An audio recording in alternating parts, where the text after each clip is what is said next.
This had started around 11 a.m. this morning when the McLean County Sheriff's Office responded to a welfare check, and they had heard from a neighbor in this area that there was possible shots fired. When McLean County deputies had arrived at the house here, they had made contact with a adult male suspect, and during that encounter with that adult male, it was determined that there were two deceased people inside of the home, adult male and adult female. As deputies were working the scene and trying to continue to speak with the male suspect there on scene, during that encounter, there was an officer-involved shooting that occurred, and there was an exchange of gunfire. During that process, they were able to make entry inside of the home, and when they made entry inside of the home, they did find the male suspect deceased inside from an apparent gunshot wound. Both of the victims suffered from apparent gunshot wounds as well. And so at this time, as OSBI is on scene, and we have several other agencies I'm sure you guys have seen going in and out, including Cleveland County, we've got Blanchard Police and several others that are working the scene. So right now we're still trying to determine why this welfare check had occurred this morning, what was going on up until the call had come out, the exact relationship between suspect and victims, as this was a long process of trying to communicate with the suspect. Those are all things that we're still piecing together at this time. As soon as we get more, we will have updates. We're going to have a press release later today with potential names and then ages of the victims and suspect as well.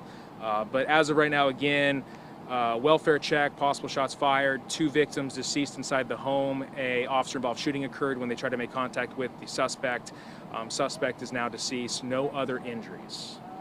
Any questions? Hunter, can you clarify the timeline, obviously, because we can't physically see it? Yeah. How long did this last until it reached that conclusion of them going inside and seeing him? So, you know, when you're looking at the timeline, this obviously starting around 11 this morning, whenever deputies first made contact with that adult suspect, it was a process of them trying to figure out what was going on, who was inside the home, why this person, why there was a welfare check to begin with, why there were shots fired. Those were all questions that these deputies had, and you're trying to be as careful as you possibly can when you know that somebody is armed and you're trying to speak with them during that process. And so when it got to a point when they did determine that there were two people who were deceased inside the home, two victims, that's when the OSBI and several of these other agencies were called out to try to do what they could to again make contact with that suspect. And so that's the time frame you're looking at. That's why it took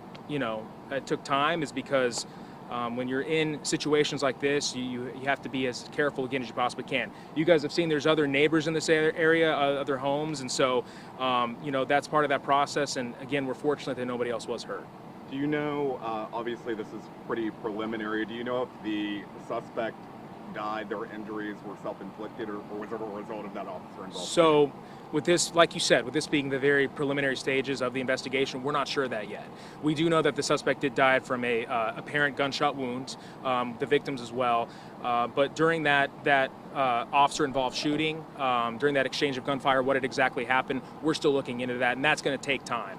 Our OSBI's crime scene unit is here on scene, and so they're going to be working through that process throughout the entire night, probably. And so, again, we're going to have those answers at some point, just not going to be right now. Do you know what agency the officer belongs to that fired their weapon, or if it's multiple officers? No.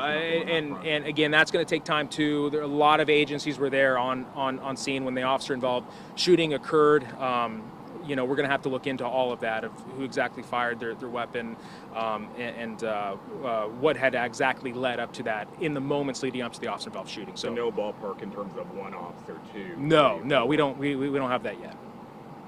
When it comes to this actual incident itself, I know I asked you timeline clarification question earlier. Can you speak to when that shooting occurred, specifically when an officer decided to fire their gun, or when they felt like they had to? No, and again, in terms of the OSBI, that's going to be part of what our crime scene unit looks into, and so it's a rather large scene, as you guys can tell.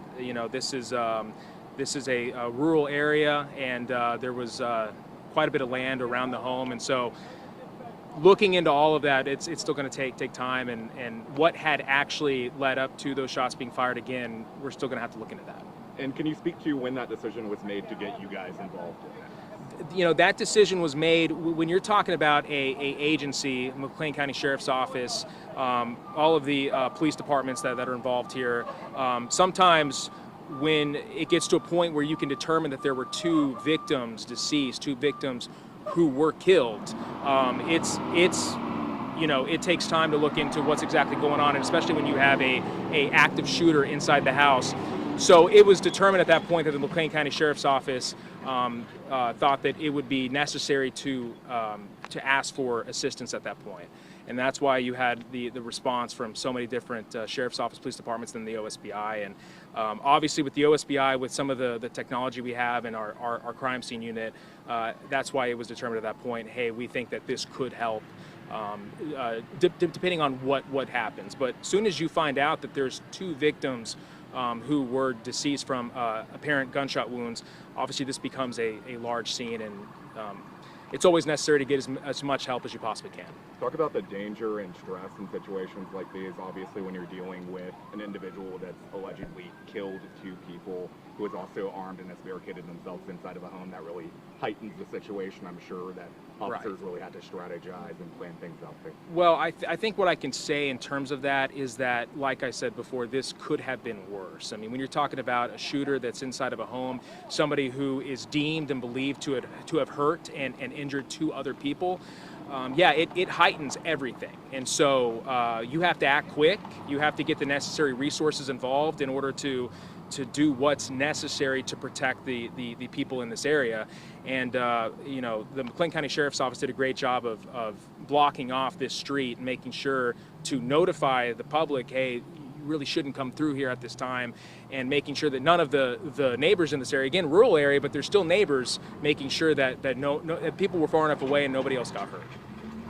Anybody else have anything? Yeah, just as far as how long the standoff went on for, do you have any kind of... Yeah, I think as soon as the McLean County deputies made contact around 11 and they knew that there was an armed suspect inside the house, that from that point until other agencies were requested up until now, that's that entire time of them working through it, trying to find out what was going on and make contact with the suspect. So well over several hours? Yes.